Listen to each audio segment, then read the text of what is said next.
इसलिए मैं आपसे कह रहा हूं कि सबसे पहले रीजनिंग करना, बैलेंस खराब होगा तो बना देगी। कौन बना देगी? हिंदी बना देगी, जीएस बना देगी। ये क्या कर रहे हैं। और बेटा एक लास्ट में जो बात है वो मैथ्स की कर रहा हूं, एक बात ये ध्यान दे लेना। इन्हें बताइए यार क्या है ये सबसे बड़ा डर। अगर किसी बात से आपको डर लगना चाहिए तो वो इस बात से लगना चाहिए, क्या मैं पेपर 60 मिनट में कर पाऊंगा? इस बात से जरूर डरो। और बच्चों आप जिस भी क्रम में पेपर करते हो, आप मेरे कहने से अपना एक क्रम बना लेना। क्योंकि बच्चे लोग ये सोचते हैं, सबकी एक कॉमन सोच होती है यार हिंदी और जीएस में कितना सा टाइम लगे, पहले इन नहीं करके देख लूं। तो जो इनको कर गया वो पेपर में लुढ़केगा, उसका टाइम पूरा नहीं पढ़ना। इसका लॉजिक बता देता हूं। जो बच्चा ये सोचता है कि मैं हिंदी या जीएस को पूरा कर लेता हूं, तो जो चीज भी आप पहले करोगे उसको बहुत ध्यानपूर्वक पढ़ के करते हो। जीएस के 20 में से आपको 12-13 क्वेश्चन ही करने लायक आते हैं, और आप पूरे शुरू में करोगे ना, पूरे 20 के 20 पढ़ोगे उनको ढंग से। जो चीज आपकी 5 मिनट में 4 मिनट में होनी चाहिए थी, वो इसी कारण 8 मिनट में हुई या 9 मिनट में। इन 4-5 मिनटों का पूरा असर ये समझ लीजिए मैथ पे आएगा आपके पे या रीजनिंग पे आएगा, तो जो बहुत ही गंदा असर डालने वाले हैं। ठीक है, तो आपसे मैं कहूंगा कि आप जो भी क्रम में पेपर करते हो, प्लीज उसको चेंज करके आप सबसे पहले रीजनिंग करो, दूसरे नंबर पर हिंदी करो, और तीसरे बेटा देखिए, अगर रीजनिंग ने आपका तालमेल खराब भी किया, जैसे आपको लगे यार अभी तो मेरा 1 मिनट में एक ही क्वेश्चन हो रहा है, पर ये हो रहा रीजनिंग का है, ये बड़ी बात है। रीजनिंग का हो रहा है, टाइम टेकिंग है, कोई बात नहीं, रिलैक्स रहिए। 1 मिनट से फिर भी पहले करने की कोशिश करिए, पर 1 मिनट में भी एक हो रहा है। एक तो बच्चा कर रहा है हिंदी और वो खुश हो रहा है, यार मैंने 10 मिनट में 15 क्वेश्चन लुढ़का दिए।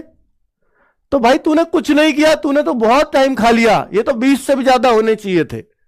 पर वो खुश हो रहा है कि मैंने तो बहुत अच्छा चल रहा हूं। नहीं, अच्छे नहीं चल रहे हो, आप बेकार चल रहे हो। लेकिन आप रीजनिंग के 15 मिनट में 15 क्वेश्चन भी कर पा रहे हो, बढ़िया है, कोई दिक्कत नहीं है, कोई समस्या नहीं है।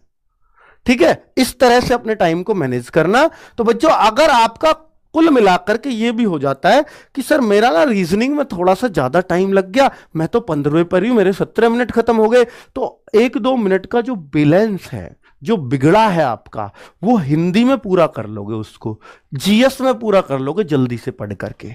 लेकिन अगर हिंदी जीएस पहले ही कर लिए तो आप अपना बैलेंस नहीं बना पाओगे पेपर में। ये पहले कर लिए, अब मान लो इनमें ज्यादा टाइम दे दिया, रीजनिंग को कम बच रहा, मैथ से बैलेंस बन रहा, मैथ तो और अपना टाइम और दूसरे का भी खा जाएगा। मैथ तो ऐसी चीज है। तो मैथ्स का बच्चों जो लास्ट में जो मैथ्स होगा, उससे फायदा ये होगा आप लोगों को, मैथ्स से फायदा ये होगा आप लोगों को बच्चों लास्ट में करने का, कि लास्ट में बचता है आपके पास बड़ा लिमिटेड टाइम। अब बहुत सारे बच्चों को ये दिमाग में रहता है, सर लास्ट में मैथ्स में तो हाथ पांव फूल जाएंगे, हाथ पैर फूल जाते हैं, वहां तो घबराहट चरम पे होती है और ज्यादा, तो उस टाइम पे मैथ्स का सवाल जो आ रहा है वो भी गायब हो जाएगा हमसे। ये एक सोच होती है, पर आप यकीन मानना ये सोच आपको फायदा करती है, नुकसान नहीं। सर फायदा कैसे, बता देता हूं। मैं ये मूंड मारता मारता आपसे थक गया हूं कि मैथ्स के उन क्वेश्चनों को, या रीजनिंग में भी ये करना जो क्वेश्चन एक बार में समझ में ना आए उसको गोला कर देना, और जो एक बार में समझ में आ जाए बस उसी को करना। चाहे गोले आपको रीजनिंग में भी 5-7 करने पड़ जाए, कोई दिक्कत नहीं है। चाहे मैथ में आपको और 8-7 क्वेश्चन पे करने पड़ जाए, कोई दिक्कत नहीं है। पर आप यूं समझ लेना, आपको टारगेट ये लेके चलना है, पूरा पेपर मुझे 50-52 मिनट में करना है। 7-8 मिनट उन रिव्यू वाले क्वेश्चन को देना है जिनको मैं छोड़ के गया हूं।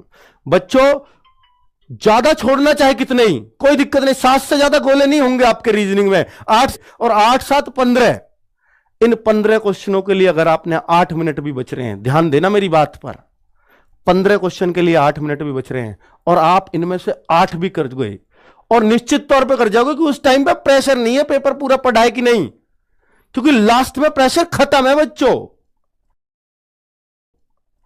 उन 8 मिनट में यह दिमाग में आएगा आपको कि यार पेपर तो हो ही गया है, अब इनमें से जो हो जाएगा मेरे लिए बोनस है।